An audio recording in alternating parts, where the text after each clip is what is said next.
ವರ್ಷದಂತೆ ಈ ವರ್ಷವೂ ಕೂಡ ಜಿಲ್ಲಾ ಕಾರ್ಯನಿರತ ಪತ್ರಕರ್ತರ ಸಂಘದಿಂದ ಪತ್ರಕರ್ತರ ಭವನದಲ್ಲಿ ಶನಿವಾರ ಬೆಳಗ್ಗೆ ಹಮ್ಮಿಕೊಳ್ಳಲಾಗಿದ್ದ ಕೆಆರ್ಎಂ ಕ್ರೀಡಾಕೂಟವನ್ನು ಸಂಘದ ಮಾಜಿ ಅಧ್ಯಕ್ಷ ಬಿಆರ್ ಉದಯ್ ಕುಮಾರ್ ಹಾಗೂ ನೂತನ ಅಧ್ಯಕ್ಷ ಕೆಎಚ್ ವೇಣುಕುಮಾರ್ ಉದ್ಘಾಟಿಸಿ ಚಾಲನೆ ನೀಡಿದ್ದಾರೆ. ನಾನು ಸ್ವಲ್ಪ ಇದಾಗಿ ಮಾತಾಡ್ತೀನಿ, ಉದಾಹರಣೆ ಹೇಳಿದ್ದೀನಿ. ಯಾರು ಯಾರ ಬಗ್ಗೆನೂ ಎಲ್ಲೂ ಮಾತಾಡಬೇಡಿ ಅಂತ ಹೇಳ್ತಾ, ಯಾರು ಎಲ್ಲೂ ಹೋಗಿ ಮಾತಾಡೋದು, ಯಾವುದೇ ಅಧಿಕಾರಿಗಳ ಹತ್ರ ಮಾತಾಡೋದು, ಅಲ್ಲಿ ಪತ್ರಕರ್ತರ ವಿರುದ್ಧ ಪತ್ರಕರ್ತರು ಮಾತಾಡೋದು ಯಾರು ಮಾಡೋದು ಬೇಡ. ಕ್ರೀಡಾಕೂಟ ಅನ್ನೋದು ಕ್ರೀಡಾ ಮನೋಭಾವನೆಯನ್ನ ಹೆಚ್ಚಿಸುವಂತಹದ್ದು. ಮಾಜಿ ಅಧ್ಯಕ್ಷ ಬಿಆರ್ ಉದಯ್ ಕುಮಾರ್ ಉದ್ದೇಶಿಸಿ ಮಾತನಾಡಿ, ಪತ್ರಕರ್ತರು ಎಂದರೆ ತಮ್ಮ ವೃತ್ತಿ ಜೀವನದಲ್ಲಿ ಸದಾ ಒತ್ತಡದಲ್ಲಿ ಕೆಲಸ ಮಾಡುತ್ತಿರುತ್ತಾರೆ. ಆದರೆ ಬಿಡುವಿನ ಸಮಯ ಮಾಡಿಕೊಂಡು ಇಂತಹ ಕ್ರೀಡಾ ಚಟುವಟಿಕೆಗಳಲ್ಲಿ ಪಾಲ್ಗೊಳ್ಳುವುದು ನಮ್ಮಲ್ಲಿನ ಭಾವನಾತ್ಮಕ ಸಂಬಂಧಗಳನ್ನು ಗಟ್ಟಿಗೊಳಿಸುತ್ತದೆ ಎಂದರು. ಕೆಲವೊಮ್ಮೆ ಕ್ಷುಲ್ಲಕ ಕಾರಣಗಳಿಗೆ ಪತ್ರಕರ್ತರ ನಡುವೆ ವೈಮನಸ್ಸು ಉಂಟಾಗಬಹುದು. ಆದರೆ ಇಂತಹ ಕ್ರೀಡಾ ಚಟುವಟಿಕೆಗಳು ಅವನ್ನೆಲ್ಲ ತೊಡೆದು ಹಾಕಿ ಸಂಬಂಧಗಳನ್ನು ಗಟ್ಟಿಗೊಳಿಸುತ್ತದೆ. ಈ ನಿಟ್ಟಿನಲ್ಲಿ ಇನ್ನಷ್ಟು ಕ್ರೀಡಾ ಚಟುವಟಿಕೆಗಳು ನಡೆಯಬೇಕು ಎಂದು ಕರೆ ನೀಡಿದರು. ಜಿಲ್ಲಾ ಪತ್ರಕರ್ತರ ಸಂಘದ ಅಧ್ಯಕ್ಷ ಕೆಎಚ್ ವೇಣುಕುಮಾರ್ ಮಾತನಾಡಿ, ಸೌಹಾರ್ದತೆ ಹಾಗೂ ಸಹೋದರತ್ವ ಬೆಳೆಸುವ ನಿಟ್ಟಿನಲ್ಲಿ ಕ್ರೀಡಾಕೂಟಗಳು ಸಹಾಯವಾಗುತ್ತದೆ.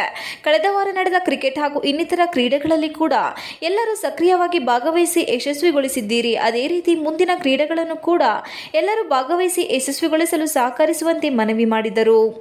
ಕ್ರೀಡೆಗಳಲ್ಲಿ ಗೆಲುವು ಸೋಲು ಸಾಮಾನ್ಯ, ಎಲ್ಲವನ್ನು ಸಮಾನವಾಗಿ ಸ್ವೀಕರಿಸಬೇಕು. ಶಾಂತಿಯುತವಾಗಿ ಎಲ್ಲರೂ ಕ್ರೀಡೆಗಳಲ್ಲಿ ಪಾಲ್ಗೊಂಡು ಸಹಕಾರ ನೀಡಬೇಕು ಎಂದು ಹೇಳಿದರು.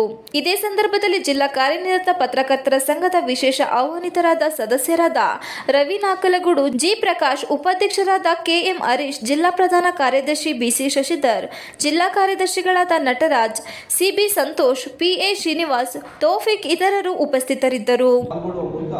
ತಾವು ಸಕ್ರಿಯವಾಗಿ ಪಾಲ್ಗೊಂಡು ಕ್ರೀಡಾಕೂಟದಲ್ಲಿ ತಾವು ಸಫಲರಾಗಲಿ ಅಂತೇಳಿ ನಾನು ಶುಭ ಹಾರೈಸ್ತಾ ಈ ಕ್ರೀಡಾಕೂಟಕ್ಕೆ ಚಾಲನೆಯನ್ನು ಕೊಡೋಣ.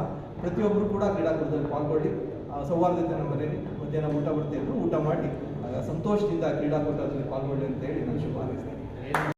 ಇದು ಎಂಥ ಅವಕಾಶ ಅಂದರೆ, ನಿಮ್ಮ ಭಿನ್ನಾಭಿಪ್ರಾಯಗಳು ಏನೇ ಇದ್ರು ಎಲ್ಲೋ ಒಂದು ಕಡೆ ನಾವೇನೋ ಮಾತಾಡ್ತೀವಿ, ಒಬ್ರಿಗೆ ಇಮ್ಯುಲೇಷನ್ ಆಗಿರುತ್ತೆ, ಪರ್ಪಸ್ ಮಾತಾಡಿರ್ತೀವೋ, ಗೊತ್ತಿದ್ದರೆ ಮಾತಾಡಿರ್ತೀವೋ, ಅವೆಲ್ಲ ಮಾಡ್ತೀವಿ, ಸೇರ್ಕೊಳ್ತೀವಿ. ಅವನ್ನ ಅಲ್ಲಿಗೆ ತೆಗೆದಾಕ್ಬಿಡ್ಬೇಕು. ಇಲ್ಲ, ಅವೆಲ್ಲ ಒಂದಾಗ್ತೀವಿ. ಇದೊಂದು ಅವಕಾಶ. ಎಲ್ಲರೂ ನಿಮ್ಮ ಸಣ್ಣ ಪುಟ್ಟ ಭಿನ್ನಾಭಿಪ್ರಾಯಗಳು ಮರೆತು ಸ್ಪೋರ್ಟಿವ್ ಆಗಿ ಆಟಾಡಿ.